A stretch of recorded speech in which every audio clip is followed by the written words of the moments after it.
Maintenant, je vais vous parler de ce que j'appelle les pères et la loyauté. Les pères et la loyauté. Ce notable livre, Les pères et la loyauté. C'est maintenant la meilleure session que j'ai gardée pour le tout dernier moment et je veux que vous écoutiez très attentivement. Après cela, nous aurons terminé pour aujourd'hui. Amen. Et ce soir, nous aurons vraiment un autre puissant et inspirant service de miracle. Amen. Maintenant, s'il vous plaît, ouvrez votre Bible à 1 Corinthiens chapitre 4 et le verset numéro 15. 20 Corinthiens chapitre 4 verset 15. Même si vous avez 10 000 instructeurs en Christ, d'accord, vous n'avez pas beaucoup de pères. En effet, bien que vous puissiez avoir de nombreux guides spirituels et enseignants dans votre vie chrétienne, il est crucial de reconnaître que les figures paternelles sont rares et précieuses. Amen. Il n'y a pas beaucoup de personnes qui sont des pères, bien qu'il y ait beaucoup de personnes qui sont des instructeurs, d'accord? Vous devez donc ouvrir votre cœur pour recevoir ceux qui sont des pères. Alléluia.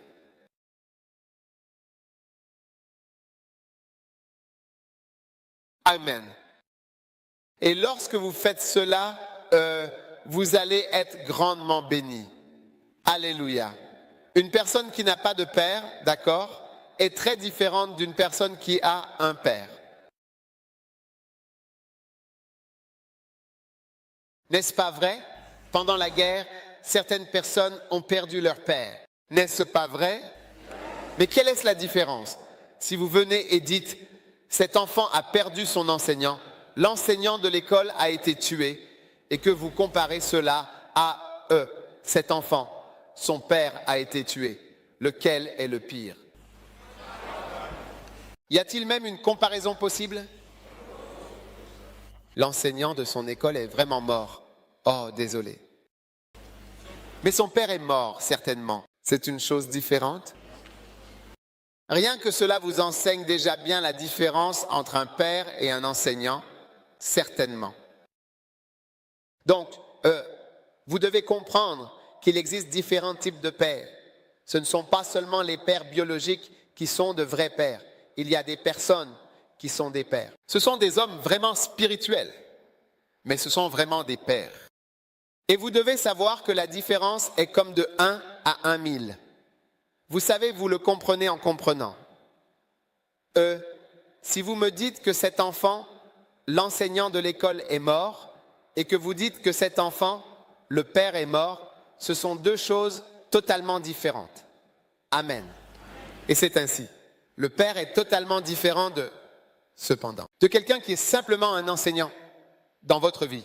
Donc la Bible dit qu'en ce qui concerne les enseignants et les prédicateurs, il y en a beaucoup, mais les pères, peu de gens peuvent être des pères pour vous. Amen. Maintenant, tout au long de votre existence, Dieu va vous envoyer des pères. Amen. Ne commettez pas l'erreur de ne pas les recevoir. Certainement, sans aucun doute. Matthieu 21, 33. Écoutez, une autre parabole.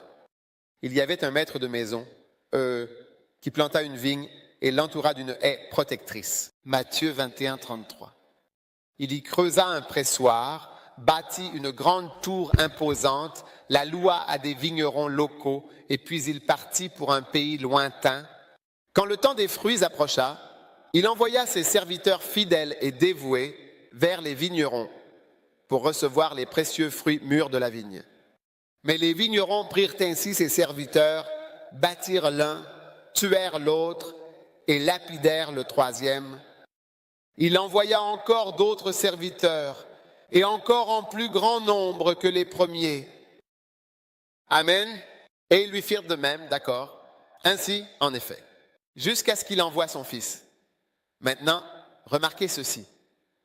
Dieu envoie toujours des serviteurs dans votre vie, ses serviteurs. Ainsi, tout au long de votre ministère, Dieu enverra différentes personnes dans votre vie jusqu'à votre mort. Oui, des instructeurs, vous en avez des milliers, mais des pères, il y aura peu de personnes qui deviendront comme des pères pour vous, pas seulement un, car il faut plusieurs personnes pour faire un père. Voilà. Ne donnez à personne le titre de père, car seul Dieu est véritablement un père. Aucune personne ne peut être votre véritable père. Si vous ne comptez que sur votre père biologique, vous allez perdre beaucoup, car votre père biologique n'est qu'une fraction du père dont vous avez besoin. Alors Dieu va vous envoyer plusieurs personnes qui vont vous servir de père. Maintenant, quelle est la différence entre un père et un enseignant? Un père est à l'origine de votre existence. Vous n'existeriez pas s'il n'y avait pas eu le père. L'enseignant peut vous instruire, mais vous auriez existé quand même. Mais un père, certaines personnes pensent, oh, c'est un père parce que c'est un vieil homme. Il y a des hommes plus âgés qui ne sont pas des pères. Et la plupart d'entre nous deviennent pères dans la vingtaine. On n'est certainement pas un vieil homme quand on devient père. En fait, il faut être jeune pour devenir père. Donc ce n'est pas une question d'âge. Ce n'est pas l'âge qui fait de vous un père. Il est vieux, il a les cheveux gris, donc c'est un père. Eh bien, ce n'est pas cela qui fait de vous un père. C'est un père parce qu'il est la cause de l'existence de certaines personnes. Elles existent parce qu'il est là. S'il n'avait pas été là, elles ne seraient pas venues au monde. Il y a donc différents types de pères que vous devez reconnaître. Premièrement, votre père biologique, bien sûr, et vous devez l'honorer. Certains d'entre vous n'honorent pas leur père. Et la Bible dit, honore ton père et ta mère afin que tu prospères. Donc une personne qui n'honore pas son père, d'accord, ne réussit pas.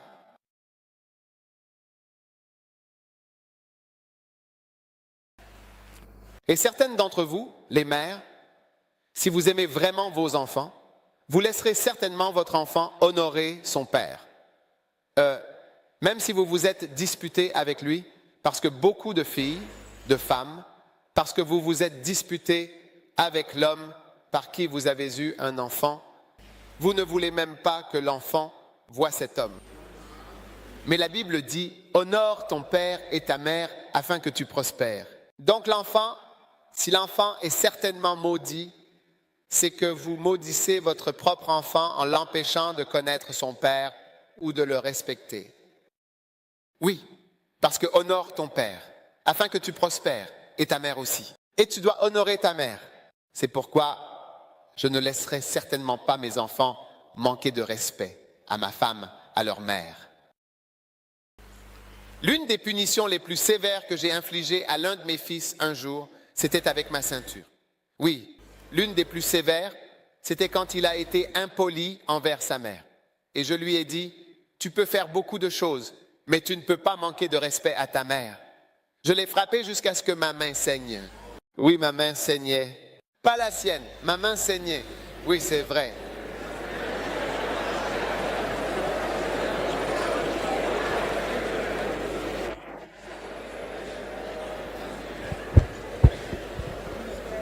Parce que c'est une malédiction. C'est certainement une malédiction pour ton enfant d'être irrespectueux envers ta propre mère. Tu vois, le parent, tu dois comprendre que ce n'est pas pour toi, mais l'honneur revient à tes parents. Tu peux être le père, mais il n'honore pas la mère. Ou tu peux être la mère, mais il ne pas honorer le père. Donc, tu dois aussi être pris en compte. Et même si tu m'honores en tant que père, tu dois honorer la mère. Et même si tu m'honores en tant que mère et que tu n'aimes pas ton père, tu dois honorer ton père. Mais la plupart d'entre nous, après des disputes avec les hommes avec qui nous avons eu des enfants, tu vois, nous voulons que l'enfant se dispute aussi avec le père.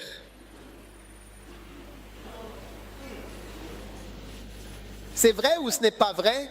Vous avez toutes ces choses-là au Libéria, vous. Parce que quand je prêche, vous avez l'air silencieux, comme si vous ne compreniez même pas ce que je dis. Et peut-être que je dis quelque chose de mal. Je dis quelque chose de mal. Vous n'avez pas ce genre de choses au Libéria. Donc je devrais repartir avec mes problèmes au Ghana.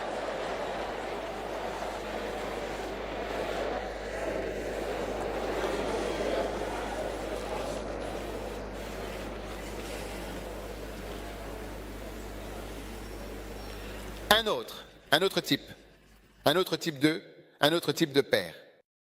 Un autre type de père est ce que j'appelle un père de substitution. Par exemple, il y a des absents, vous voyez? Certains de mes pères ne sont pas là. Alors un autre homme devient le père, comme un oncle, n'est-ce pas? Ou parfois, ce n'est même pas l'oncle, mais peut-être que la mère devient à la fois la mère et le père. Donc, ce sont des pères de substitution. Vous comprenez? Ensuite, le père suivant, c'est votre Père céleste. Je pense que nous connaissons tous le Père céleste. N'est-ce pas? Ensuite, le type de père suivant est évidemment, par exemple, votre père spirituel. D'accord? Non. Pas votre père spirituel, votre père en Christ. Nous avons 3 types de pères spirituels qui sont très importants. Le premier, c'est ce que j'appelle votre père en Christ. La personne qui vous a aidé à connaître le Christ. Par exemple, si vous êtes né de nouveau grâce à ma prédication, alors je suis, votre père en Christ. Tu dis toujours, oh, j'ai donné ma vie quand il a prêché et j'ai donné ma vie à Jésus. Récemment, j'ai un pasteur qui est allé au Botswana. Il m'a dit, évêque, tu te souviens comment tu as levé la main comme ça? Tu as levé la main. Il a dit, j'étais dans la foule et je t'ai vu lever la main comme ça. Tu as dit, regardez ma main, tu te souviendras de ma main. Dieu m'a envoyé pour t'inviter, il a dit, je lève, il a dit. Il m'a dit, j'avais 19 ans, je ne connaissais rien de Dieu. J'ai levé la main, je suis venu vers l'avant ce jour-là. Aujourd'hui, c'est un pasteur. Il m'a dit que j'ai été transformé. Alors, j'ai été sauvé à la croisade. Donc, il y a des personnes qui t'amènent à Christ. Et quand tu iras au ciel, c'est la première personne que tu dois chercher en arrivant. Dis, j'ai besoin de mon Père en Christ, celui qui m'a conduit ici. Waouh! Offrez une puissante ovation au Seigneur. Amen. C'est ton Père en Christ. Le type de père suivant, c'est ton père spirituel. La personne qui t'enseigne les choses spirituelles. D'accord? Les choses spirituelles. Moi, j'avais une mère spirituelle. Elle m'a enseigné les choses spirituelles. Amen. Oh, elle m'a emmené à l'église, la première église chrétienne. Elle m'a offert ma première Bible. Elle était là, m'aidant à acheter la Bible. Elle m'a appris à lire la Bible. Elle s'est assise avec moi et m'a expliqué comment lire ma Bible quand je suis devenu chrétien. Comment lire ma Bible chaque jour. Chaque jour, lis ta Bible. Elle disait, ouvre ta Bible ici. Ouvre celle-ci ici. Prie, puis lis ceci. Lis ceci. Prie. Elle m'a montré. Elle a dit, allons à l'église. Je vais te montrer un endroit. Elle m'a emmené le 31 décembre. Elle m'a emmené à une veillée de prière. Elle a dit, allons-y. Il y a un lieu, l'on prie toute la nuit. Elle m'a emmené à Action, Duncan Williams. Elle m'a montré beaucoup. Dieu l'avait envoyée dans ma vie pour me montrer ce que j'ignorais. Et grâce à elle, je suis devenu une personne spirituelle. J'ai appris la sainteté. J'ai tout appris. Ouais. Donc, une telle personne qui joue un rôle crucial est très importante dans ta vie. Et donc, quand nous avons des conseillers, ceux d'entre vous qui seraient conseillés pendant la croisade, vous êtes censés être des pères et mères spirituels. Mais faire un suivi, juste écrire le nom. Mais vous n'allez pas chercher les gens. Mais si vous êtes un vrai conseiller, vous allez chercher les gens. Et vous devenez comme une mère pour la personne. Vous devenez comme un père pour la personne. Et vous guidez la personne et l'aidez après qu'elle ait donné sa vie à Jésus. Vous l'aidez à connaître Dieu. Et beaucoup de gens dans l'Église ont fait semblant de faire quelque chose.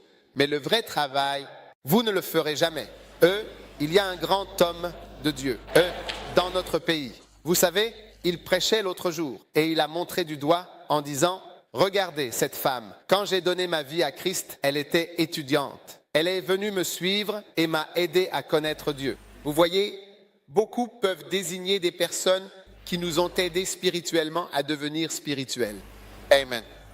Le prochain type de père, c'est votre père bien-aimé et respecté dans le ministère. Le ministère. Quand je parle de ministère, c'est par exemple que vous êtes devenu pasteur. Vous êtes devenu pasteur grâce à cette personne. C'est un autre type de père. Si cette personne n'avait pas été là, vous ne seriez pas devenu pasteur. Vous ne seriez pas devenu ministre. Et vous, ceux qui avez été nommés, ordonnés par des personnes, et que vous ne les honorez pas, et que tu as oublié que tu es devenu pasteur grâce à eux. Personne ne te connaissait en tant que pasteur. Allez, voyons. Qui es-tu? Tu n'étais rien. C'est eux qui t'ont fait pasteur dans l'église. Ils t'ont nommé. Ils t'ont ordonné. Un jour, je prêchais dans une église, assis près du pasteur adjoint. Toi, je ne te connais pas. Est-ce que c'est ton pasteur principal qui a dit que tu es pasteur adjoint? S'il ne m'avait pas dit que tu es pasteur, je ne t'aurais jamais reconnu comme tel. C'est lui qui t'a nommé. Et c'est pour ça que je te reconnais. Sinon, je ne t'aurais même pas remarqué. Je t'aurais vu comme un simple membre. Alors, quand tu grandis et commences à te faire pousser des ailes et que tu te sens aussi loin, tu commences à ignorer la personne qui t'a aidé à devenir le pasteur que tu es aujourd'hui. Comme si tu t'étais fait tout seul, comme si tu étais simplement descendu du ciel. Et aujourd'hui, il y a beaucoup de pasteurs ingrats et méchants qui ne se souviennent pas de comment ils sont devenus ce qu'ils sont, ni du chemin qu'ils ont parcouru pour y arriver. Ils ne connaissent pas le processus. Ils ont oublié. Ils choisissent d'oublier ce processus par lequel ils sont devenus ce qu'ils sont. Ouais. Qui t'a donné une plateforme pour t'exprimer, pour prêcher afin que les gens te connaissent? Qui t'a donné ça? Qui t'a présenté exactement aux gens? Qui a dit de belles choses sur toi pour que les gens acceptent ton ministère? Et aujourd'hui, tu te lèves comme si tu étais juste apparu. Dieu t'a appelé et tu dis, Dieu, j'aurais été un ministre. Même si ce n'était pas grâce à ce gars-là, je le deviendrai. Allez mec, allez.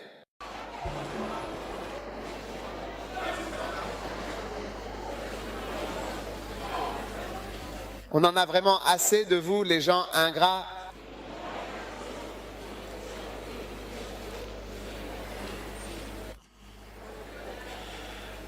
Très bien alors. Tu as en effet le père d'une église, comme John Wesley est en effet le père d'une église.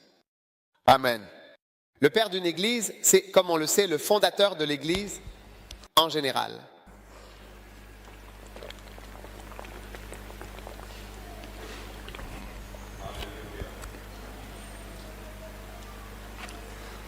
Wow! Eh bien, maintenant, pourquoi les pères sont-ils importants dans notre société? Amen. Les pères sont importants. Numéro 1, 3 choses, brièvement.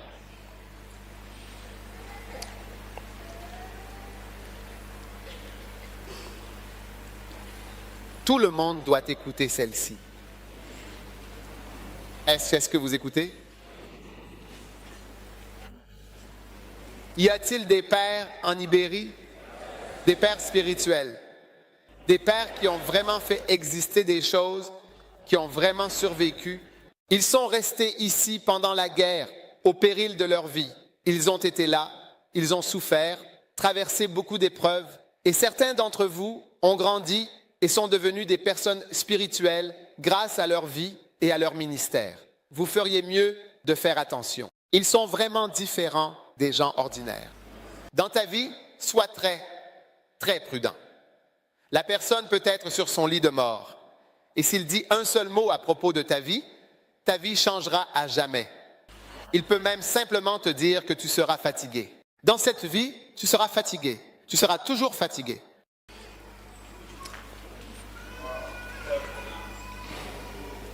Trois choses très essentielles dont tu peux bénéficier en tant que père spirituel. Il n'y a que seulement 3 choses et elles sont basées sur la Bible. Premièrement et surtout, afin que tout aille bien pour toi de manière optimale, pour toi. Tout ira bien pour toi lorsque tu honores les pères, certainement. Montre-leur du respect, pas un respect de façade, mais vraiment et sincèrement dans le lieu secret. C'est certainement une autre manière de parler. Non, ce n'est vraiment pas de l'honneur, car en réalité, tu les déshonores. Mais extérieurement, tu souris, et pourtant, chaque jour, tu salues. Tu as l'air heureux, sans exception. Mais quand tu es dans ton lieu caché, tu prononces en secret des paroles terribles. Fais attention. Tu n'as pas honoré ton père, et il se peut que tout n'aille jamais bien pour toi.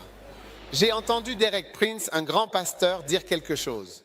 Il a dit, écoute, si tu n'honores pas ton père, tout n'ira jamais bien pour toi dans ce monde. Jamais. Tout n'ira jamais bien pour toi. Peu importe quoi. Tout n'ira jamais bien pour toi. Beaucoup d'églises ne fonctionnent pas à cause de la manière dont elles ont traité un père. Tu ne les honores pas. Tu ne te comportes pas correctement. Alors ça ne peut pas marcher. L'église, elle ne fonctionnera certainement jamais. Tu peux chercher l'onction, lire. Tu peux même boire l'huile. Tu peux peut-être boire de l'huile. Ça ne marchera jamais. Parce que la Bible dit cela. Honore bien ton père, afin que tu sois heureux et que tu vives longtemps. Que signifie être heureux? Quoi? Donc c'est le premier bénéfice pour moi. Même s'il n'y avait rien d'autre, je voudrais honorer mon père, honorer ma mère, honorer les pères spirituels, les pères dans le ministère. Je veux les honorer et leur rendre hommage. Les honorer physiquement, les respecter, leur montrer dans mon cœur, à la maison, en privé, dans mon esprit, dans mon cœur, tout.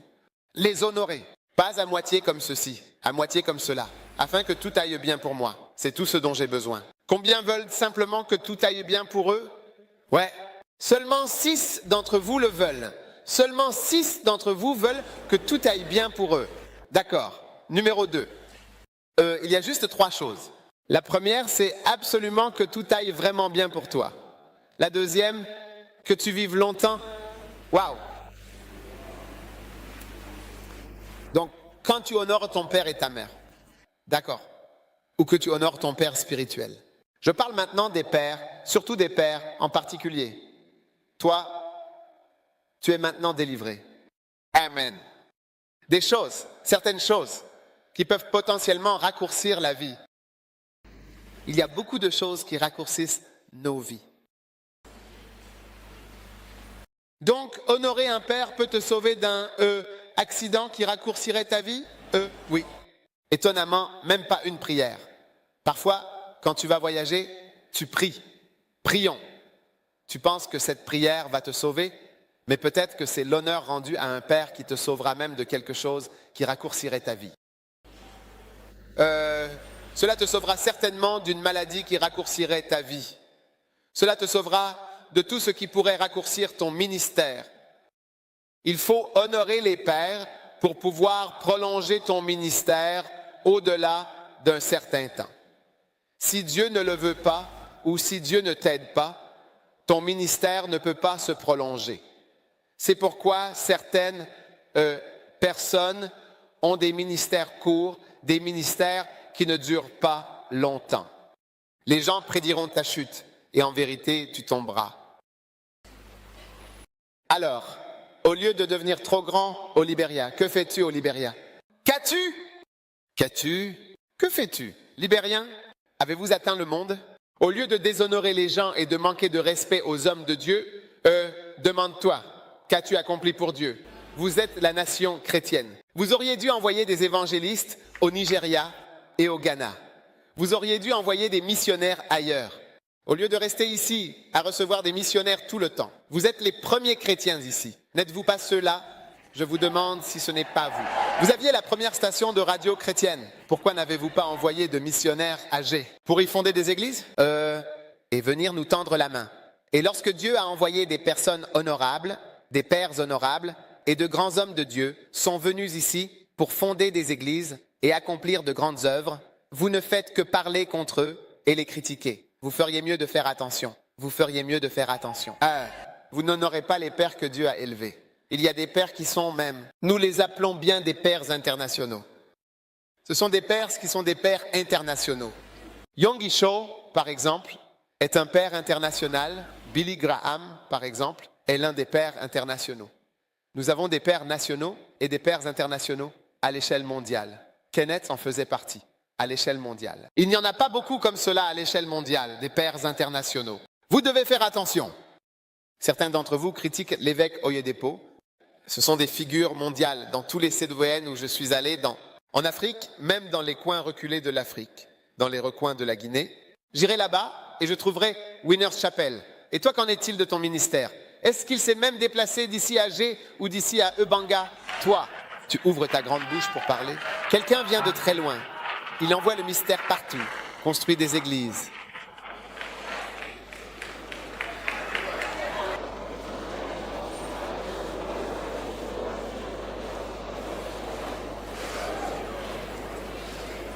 sois prudent. Ce sont de formidables figures paternelles que Dieu a données à l'Église. Pourquoi ne voit-on plus de missionnaires américains ici? Tu vois encore des Blancs venir missionnaires? Il y en a vraiment très peu maintenant. Il vaut mieux remercier Dieu pour tes frères. Ne commence pas à critiquer. Cet homme vient du Burkina Faso. Il est nigérian. Ceci et cela. Sois prudent.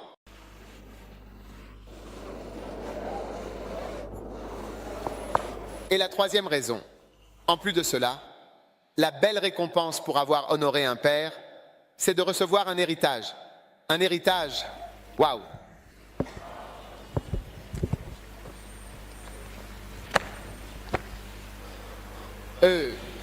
Éphésiens 1, 8 dit que les yeux de votre cœur soient vraiment éclairés, afin que vous sachiez précisément quelle est l'espérance de votre appel et de son appel, et quelles sont en effet les richesses de la gloire de son héritage dans les saints.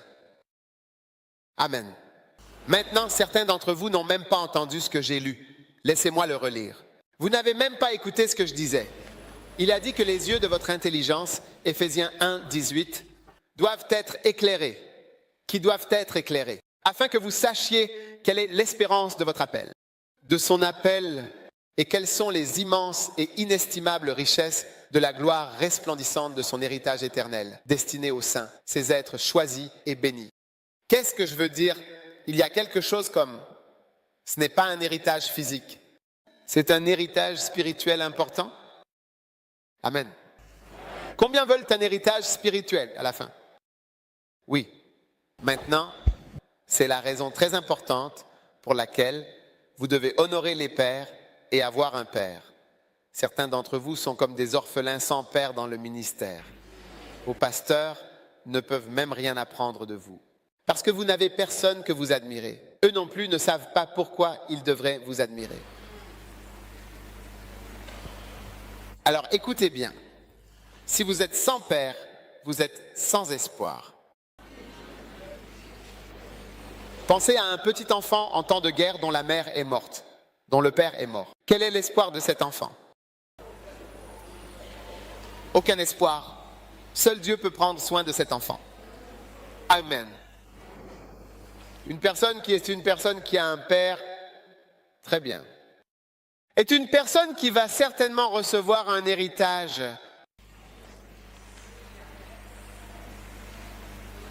Alors vous devez avoir un père pour le ministère. J'ai un père. J'ai eu des pères et j'en ai encore. Dieu m'a béni avec plusieurs bons pères. Ils ont été une grande bénédiction pour moi. Amen. Et donc toi aussi tu peux avoir un père. Et à travers ce père, tu hériteras. Et tu dois toujours avoir un père spirituellement riche. Tu vois, contrairement à ça, contrairement au physique, tu ne peux pas choisir ton père. Mais spirituellement, il y a des moments où tu peux choisir ton père. Et lorsque tu choisis un père, ne choisis pas un père pauvre qui n'a pas beaucoup d'onction, même dans le naturel. Si ton père n'a pas d'argent et qu'il meurt, vas-tu hériter de quelque chose? Qu'est-ce que tu obtiens? Mais qu'est-ce que tu obtiens? Si tu ne reçois rien, qu'est-ce que tu obtiens? Des factures? Non, tu dois payer des choses. N'est-ce pas que des dettes? N'est-ce pas pour l'enterrer, faire ceci, faire cela? Alors assure-toi de choisir un bon père qui a beaucoup d'argent, de l'argent spirituel, afin que lorsqu'il partira ou quand viendra le moment de partager l'héritage, tu reçoives de grands cadeaux. Tu vois, mon père était un homme riche, donc quand il est mort, j'ai hérité. Tu sais, mon père a construit un hôtel. Soudainement, quand mon père est mort, je suis devenu propriétaire d'un hôtel. Je n'avais jamais travaillé auparavant. Et je possède un hôtel, oui, avec mes sœurs. Tu vois, l'héritage signifie que tu reçois soudainement des choses facilement pour lesquelles tu n'as même pas travaillé. Waouh! Combien veulent recevoir une onction sans difficulté? Oh, je vous demande combien? Je ne parle pas d'argent. Je parle d'une onction facilement. Vous ignorez. L'onction ne vient pas facilement pour vous parce qu'il n'y a pas d'homme de Dieu qui soit un père pour vous. Ce n'est pas un père. C'est juste quelqu'un devant qui vous ne pouvez pas vous humilier et recevoir. Recevoir cette personne comme un père. Tu vois, quand tu ne peux pas t'humilier et recevoir quelqu'un comme un père, tu ne peux pas recevoir les bénédictions qui sont sur cette personne. Tu ne peux pas les recevoir. Elles ne viendront pas. C'est pourquoi Élisée, quand Élisée a suivi Élie pendant un certain temps, et le jour où Élie est parti, quand Élie est monté dans les airs, il a crié « Hé, mon patron, mon patron ». Est-ce que c'est ce qu'il a crié? Mon patron, mon commandant, mon patron. Qu'a-t-il crié? Mon père. Mon père? Mon père. Mon père. C'est mon père qui s'en va, c'est mon père qui s'en va, c'est mon papa et... Ah. C'est mon papa qui s'en va. C'est comme ça qu'on dit, tu sais. Ouais, papa, c'est mon papa, hein?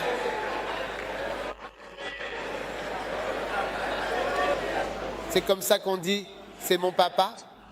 Mais tu aurais pu dire, c'est mon patron, c'est mon commandant, mais c'est mon papa.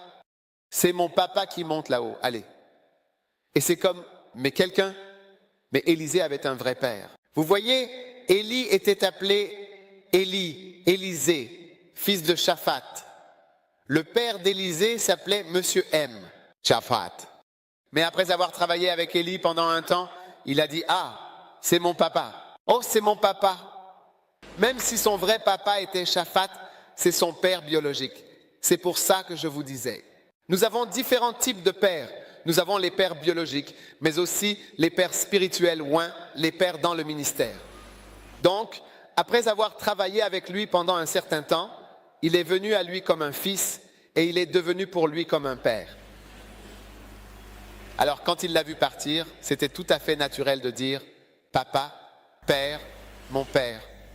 Mon père, c'est certainement mon père qui s'en va. » Vous voyez? En 2003, Kenneth Hagin est décédé, vous savez.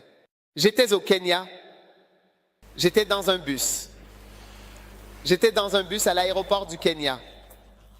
Je venais juste d'arriver à Nairobi pour la première fois et j'ai regardé mon téléphone et j'ai vu un message disant que Kenneth Hagin venait de mourir. J'ai reçu un message de quelqu'un à Tulsa, Oklahoma, disant que Kenneth Hagin venait de mourir. J'ai regardé le message, j'ai dit « Wow !» Puis j'ai rangé mon téléphone. Pendant que le bus avançait, j'ai commencé à pleurer. J'étais surpris de moi-même. Quelqu'un, je ne le connais pas, tu me connais, je ne pleure pas facilement. Je veux dire, je pleure, mais pas facilement. Il y a des gens, eux, ils pleurent. Quand ils pleurent, ça ne veut rien dire parce qu'ils pleurent tout le temps. Ils pleurent, tu leur parles, ils pleurent. Ceux-là pleurent, faut pas y croire. Ce n'est pas un vrai pleur. Moi, je ne pleure pas comme ça. Je pleure, mais pas ce genre de larmes. Et quand je regarde un message, quelqu'un, un homme blanc, à qui j'ai serré la main une fois, je ne lui ai jamais parlé. Je ne lui ai jamais parlé auparavant. Je lui ai juste serré la main, c'est tout. Je lui ai dit un mot et c'est tout. Quand j'ai vu qu'il était là, j'ai commencé à pleurer. Mon père, c'est par Kenneth Hagin que je suis entré dans le ministère. Je vous racontais une histoire hier. J'étais agenouillé dans la pièce en train de prier. C'était un de ces cassettes jusqu'à aujourd'hui. C'est cette atmosphère-là. C'est lui que j'écoute. Je fais juste vraiment jouer en fait. Il y a une certaine charge spirituelle que je ressens vraiment, particulièrement quand je l'écoute. C'est vraiment incroyablement effrayant. Ouais, hey. C'est par lui que je suis entré dans le ministère. Je suis ici, regardez-moi, en train de prêcher, d'écrire des livres. Tu m'écoutes, s'il te plaît? Oui, je ne suis pas juste venu comme ça. Je ne suis pas juste venu. Personne ne vient juste comme ça. Tout le monde vient de quelque part. Et si tu viens d'un père qui a une onction puissante et que l'onction est partagée, alors tu es dans une bonne affaire. Mais si tu épouses un homme pauvre ou que tu suis quelqu'un sans onction, Tu es en difficulté.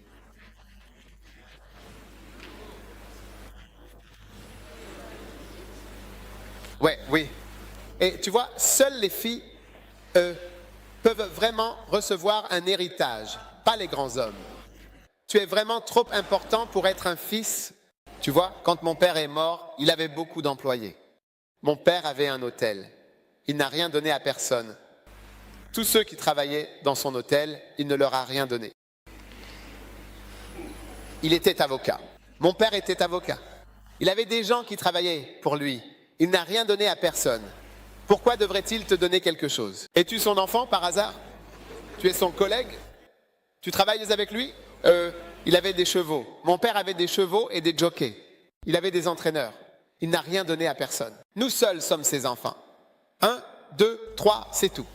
Moi, je te donne ma maison ici. Ma maison, ma voiture, mes enfants défigurés.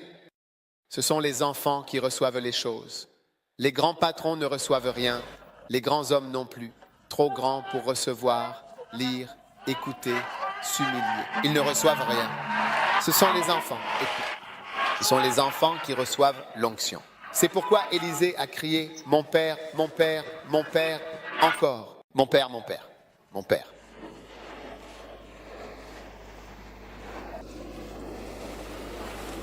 Tu vois, les gens sont trop grands pour s'humilier, pour devenir des enfants, pour quelqu'un, quelquefois. Et à cause de cela, ils sont coupés de l'héritage. Il a dit l'héritage spirituel. La gloire de l'héritage spirituel qui repose sur quelqu'un qui reçoit une personne comme un père et non comme un collègue. Ouais. Alors humilie-toi devant le Seigneur. Deviens un fils, deviens un disciple. C'est pourquoi j'ai écrit un livre, l'art. Tu sais, dans notre école biblique, nous avons ce que nous appelons le centre des arts. Il y a 4 modules. Art de suivre, art du leadership, art d'écouter. L'art du berger. C'est certainement un art. L'art de suivre, devenir un fils. L'art. Comment être? Ce n'est pas facile d'être un fils. Et ce n'est pas facile d'être un bon fils. On peut facilement. Ton père peut facilement ne pas t'aimer, mais tu dois apprendre à être un fils. Un bon fils. Ainsi, les bénédictions d'un père reposeront sur ta vie. Ton ministère durera plus longtemps. Ta vie sera prolongée. Il se peut que tout aille bien pour toi. Je dis que tout peut bien aller pour toi. Et par-dessus tout, tu recevras cet héritage. Il viendra tout simplement comme ça. Soudainement, tu te retrouves à un certain niveau. Je suis soudainement devenu un enseignant ouin. Je te le dis. Regarde-moi. As-tu déjà vu des Africains? J'ai imprimé plus de 10 millions de livres. Ce n'est pas rien. Plus de 10 millions de livres environ. Rien. Les gens ne lisent pas. Quand tu écris, les gens, ils le prennent. Ils l'utilisent pour de petits déjeuners. Et c'est tout. Les gens ne le lisent pas. Mais je vais prier et je trouve des gens le lire. C'est fantastique. C'est ce qui me rend sûr qu'il y a une onction. Tu vois, c'est comme ça que Kenneth Hagin était. Il était ouin à travers ses livres et ses cassettes, ainsi que ses enregistrements CD. C'était vraiment puissant et c'est toujours une onction puissante. Je te souhaite d'avoir un père. Je te souhaite que Dieu te bénisse avec un héritage. Un jour, j'ai eu une vision. Je suis sûr de te l'avoir dit hier, mais j'aime répéter les choses 2 fois. J'étais un peu plus en bas, dans mon bureau, et j'ai eu une vision, et soudain, un ange est descendu dans le bureau, en apportant une présence inattendue et mystérieuse qui a attiré l'attention de tous. Et l'ange tenait un bocal et un manteau, ainsi qu'une veste de pluie. Et l'ange a dit calmement, « Voici ton père. » Tu vois, quand quelqu'un est mort et qu'il est incinéré, il est mis dans une petite urne. Et c'est petit, on te le donne ici. Alors tu prends ton urne, c'est ton père. Tu peux en faire ce que tu veux. Tu peux le garder à la maison. Mais l'ange tenait un manteau. Alors il a posé le bocal sur une étagère et tenait un manteau. Ceci est le manteau de ton père. Porte-le. Et j'ai mis le manteau. Il a dit, tu vas porter ce manteau. Il était destiné à ton père. C'est lui qui le portait. Tu vois, l'onction que les gens ont, ce n'est pas pour eux. c'est la puissance du Saint-Esprit. Donc ce n'est pas quelque chose de personnel. C'est quelque chose que Dieu décide, d'accord, maintenant mets-le sur cet homme. Maintenant prends-le, mets-le sur cet homme. Mets-le sur cet homme. Mets-le sur cet homme. C'est une onction qui est partagée quelque part, partout dans le monde. Dieu envoie sa puissance et son onction. Et il m'a dit, un jour, toi aussi tu iras dans un flacon. Tu seras petit comme ça. Et le manteau. Quant au manteau, il ne sera jamais plié. Il sera donné à quelqu'un d'autre, puis à un autre, encore à un autre, et ainsi de suite, jusqu'à ce que Jésus revienne. Puissiez-vous être un messager? J'ai dit, puissiez-vous être un messager? Puissiez-vous être vraiment un messager d'onction, de manteau, d'unction et de puissance, venant certainement du Saint-Esprit.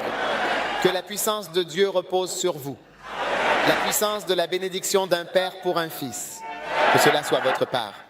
Que vous en jouissiez, que vous le receviez, que vous marchiez en cela, que votre ministère soit plus long, que tout aille bien pour vous. Au nom de Jésus-Christ de Nazareth, levez la main et remerciez Dieu pour sa bénédiction et son onction aujourd'hui.